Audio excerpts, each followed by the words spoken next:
13 फरवरी से चल रहे किसान आंदोलन की आगामी रणनीति के तहत 26 नवंबर से किसान नेता सरदार जगजीत सिंह डल्लेवाल जी आमरण अनशन पर बैठ रहे हैं।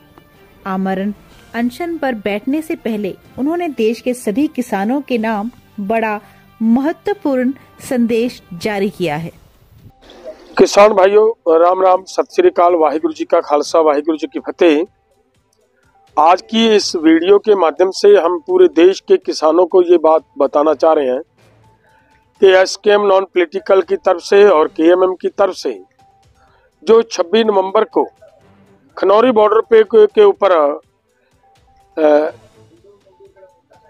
अमन अनशन पर बैठने का जो कार्यक्रम दिया गया है, इसकी वजह क्या है?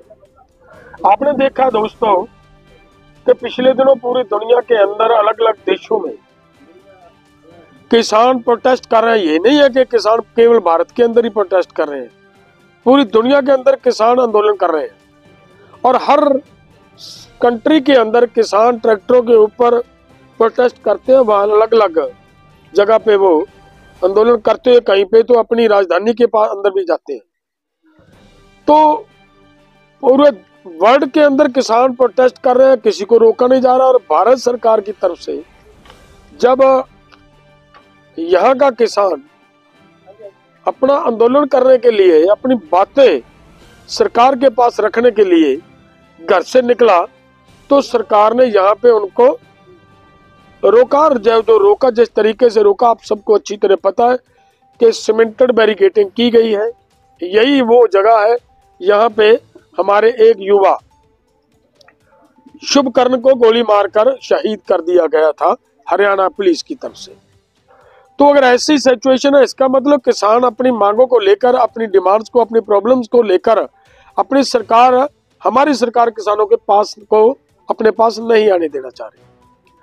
तो फिर कहाँ का जो सरकार, हमारे माननीय मुख्यमंत्री, प्रधानमंत्री जी हर बार ये कहते हैं कि दुनिया का सबसे बड़ा लोकतंत्र भारत है, और ये लोकतंत्र कहाँ हुआ जहाँ अपने देश के लोगों को ही प्रोटेस्ट करने का अधिकार ना दिया जाए।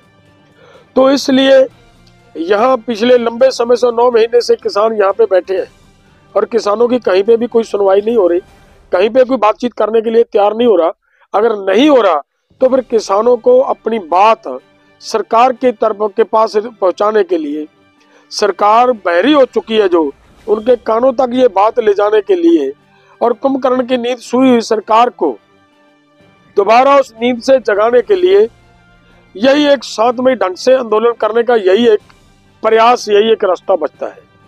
उस रास्ते पे चलते हुए दोनों फोरमों ने यह फैसला लिया है कि मैं जगजीत सिंह डल्लेवाल 26 नवंबर से अमरण अनशन पे बैठेंगे और तब तक जारी रहेगा जब तक या तो सरकार हमारी मांगे माने, नहीं तो हमारी प्राणों की आहुति देंगे हम यहाँ पे अपने किसानों के लिए।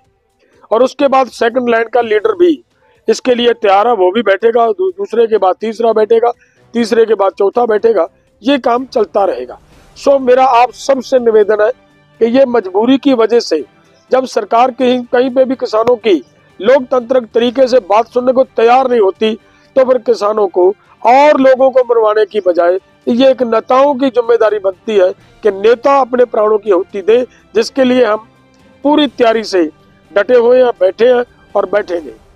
सो ये हमारा जो आप सबको बताने का एक कारण था। आप सबसे निवेदन है कि 26 नवंबर को पूरे देश का किसान सभी राज्यों से अपनी अपनी समर्था के अनुसार सभी किसान यहाँ पे पहुंचे और इस आंदोलन को ताकत प्रदान करें। बहुत बहुत धन्यवाद। वाहिगुरु जी का खालसा, वाहिगुरु जी की फतेह।